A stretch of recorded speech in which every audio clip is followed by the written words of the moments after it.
अस्सलाम वालेकुम, welcome back to my channel. I hope आप सब लोग ठीक ठाक होंगे, हैरियत से होंगे।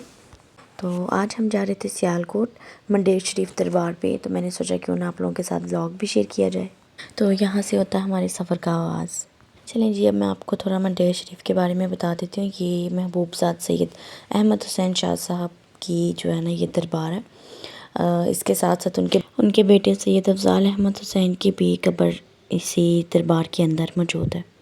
और अब इस दरबार में सैयद मुबारक अली शाह बैठते हैं, जिनके बारे में कहा जाता है कि उनकी दुआएं कबूल होती हैं। तो लोग दूर दूर से पूरे पाकिस्तान से उनके पास आते हैं उनसे दुआएं करवाने के लिए। पहले जो इनके वालिद साहब थे सैयद अफज़ाल अहमद हुसैन, ये हुआ करते थे इस दरबार पे। तो हमारे जो अब्बू हैं यानी मेरे जो फादर इन लॉ हैं वो उनके मुरीद थे। तो उस टाइम से जो है ना हम लोग यहीं पे आ रहे हैं। इसके अलावा यहाँ पे दिन में तकरीबन हज़ारों की तादाद में लोग यहाँ आते हैं। यहाँ पे लंगर भी होता है।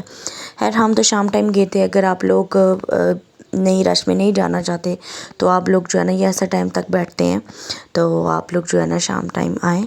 नहीं तो सुबह और दोपहर के वक्त जब लंगर का टाइम होता है तो बहुत रश होता है इनके पास। और यहाँ यासर जो है ना मैप देखते देखते हमें जंगल में ले आए और अब्बू स्टोरियाँ सुनाई हैं बहुत जो है ना खौफनाक एरिया। यहाँ पे चोरियाँ टकारियाँ हमें, मैंने चुपचाप गोल्ड उतार के छुपा दिया। इवन मुझे लग गई उतारते उतारते उतरी ही ना। दरअसल जो रोड टू रोड रास्ता था सीधा, उससे जाते हुए जो है ना 3.5 घंटे लगते थे। तो हमारे पास इतना टाइम नहीं था, हम ऑलरेडी घर से लेट थे। तो इसलिए जो है ना शॉर्टकट करने की कोशिश की, लेकिन बहुत मुश्किल हुई।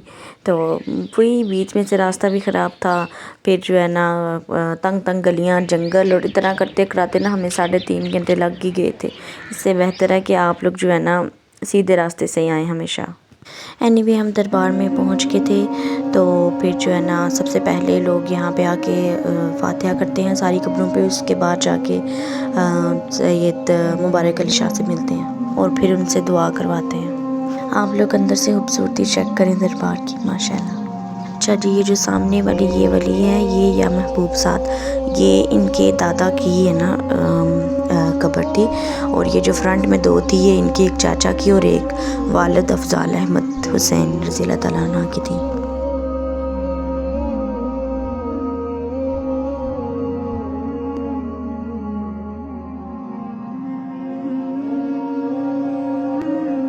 और ये एक बड़े साइज़ का कुरान पाक था, बहुत ही खूबसूरत। एनीवे यहाँ पे दुआ वगैरह मांगने के बाद फिर जो है ना हम बाहर की तरफ आ गए थे। और यहाँ हुरैन फातिमा डैडी को देख के दुआ मांग रही थी, कहती डैडी आप क्या पढ़ रहे हो। यासर इसको सूरह फातिहा पढ़ा रहे थे। शादी के बाद लोग यहाँ पे अपना कुल्ला या सहरा जो भी आप लोग कहते हैं वो यहाँ पे आके रख जाते हैं दरबार पे। एनीवे उसके बाद जो है ना हम सैयद मुबारक अली शाह से मिले और दुआ करवाई घर के लिए, बच्चों के लिए। और फिर बस उधर शॉप्स भी थी उसी दरबार के पास, तो वहाँ से बच्चों को कुछ स्नैक्स लेके दिए। 3 घंटे का रास्ता था, बच्चे बिल्कुल अक्के थके बस हुई हुई थी बच्चों की। और फिर हमने दोबारा वापस 3.5 घंटे सफ़र करके वापस भी जाना था। इसलिए थोड़ी थोड़ी देर बाद जो है ना गाड़ी रोक रहे थे ताकि बच्चे जो है ना थोड़े रिलैक्स हो जाएं बाहर निकल के। गाड़ी में बिल्कुल बस हो जाती है बच्चों की। यहाँ से कुछ फ्रूट्स लेके दिए बच्चों को, फिर थोड़ा सा आगे जाके फिर रुका, फिर बलून्स वगैरह लिए, फिर आगे गए, फिर होटल में रुके थोड़ी देर, यानी कि बच्चे रिलैक्स हो जाएं। अच्छा इरहा फिर सो गई थी थोड़ी देर के लिए, लेकिन हुरैन फातिमा ने 1 मिनट आँख नहीं लगाई। जब घर पास आया ना बिल्कुल 5 मिनट रह गए थे तब ये जाके सोई। और यहाँ पे थे हम चिनाब में, और यहाँ पे इनको टैक्स पकड़ाया और फिर जो है ना निकल के आ गया। आई डोंट नो कौन सा टैक्स लेते हैं ये लोग, पाकिस्तान तो वहीं का वहीं खड़ा हुआ है। एनीवे हम क्या कह सकते हैं, कुछ नहीं कह सकते। सिर्फ देख सकते हैं। अच्छा जी, ये था जी दरिया चिनाब। यहाँ पे मैं जब भी आई हूँ वैसे ये पानी हमेशा इसका कम ही रहता है। I plus to all the driver जो इतने अलर्ट रह के इतनी देर गाड़ी चला लेते हैं। हमारा तो सो के भी हाल बुरा ही होता है। अच्छा जी, यहाँ पे हम मियाँ जी होटल में रुके थे डिनर के लिए। बड़ा अच्छा इन्होंने साफ़ सुथरा से सेटअप रखा हुआ था। मेल्स के लिए अलग, ये आउटडोर सीटिंग थी इनकी, फ़ीमेल्स के लिए अलग थी, और फैमिली हॉल अलग थे। हम बैठे थे फैमिली हॉल में। इनकी दाल बहुत फेमस है। इन्होंने स्ट्रगल भी तो बहुत किया ना, 1957 की इनकी ब्रांच है। तो अब तक देखें कितनी स्ट्रगल की है इन्होंने, तो फेमस होना तो बनता है। तो दाल बहुत मशहूर है इनकी। हमारा मूड नहीं था अच्छा खासा, इसलिए हमने ट्राई नहीं की। तो लेकिन इनकी जो है ना चिकन हांडी, मटन हांडी देसी घी वाली बहुत मज़ेदार थी। इसके साथ देसी घी का पराठा और मलाई बोटी, बहुत अच्छा, बहुत मज़ेदार था इनका सब कुछ। तो उसके बाद ये खीर बिल्कुल रिकमेंड नहीं करूँगी, बहुत मीठी थी, बहुत मीठी थी, हमसे तो खाई नहीं गई। तो उसके बाद बस चाय वगैरह पी हमने और फिर बस वहाँ से निकल गई। एनीवे वहाँ पे थी एक टॉय शॉप इसी मियाँ जी होटल के अंदर।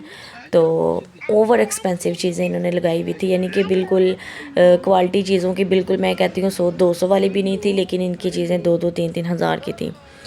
तो बस फिर कुछ नहीं लिया और फिर हम निकल गए घर की तरफ। अच्छा, वैसे हम अगर कहीं बाहर जाए ना इधर मीरपुर में, तो इरहा को जैसे गाड़ी में बिठाओ ना, गाड़ी स्टार्ट होते ही इरहा सो जाती है। और इतना लंबा इसने सफ़र किया है, ये गिन के थोड़ी देर कह लें कि 10-15 मिनट सोई होगी, इसके अलावा ये सोई नहीं। और जैसे घर आया बाजी सो गई।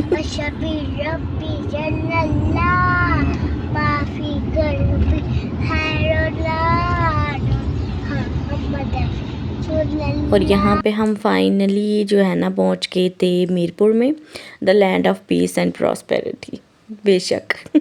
और यहाँ पे हम सबकी बिल्कुल बस होगी। एनीवे ये था मेरा आज का व्लॉग, और प्लीज़ यार सब्सक्राइब कर दो।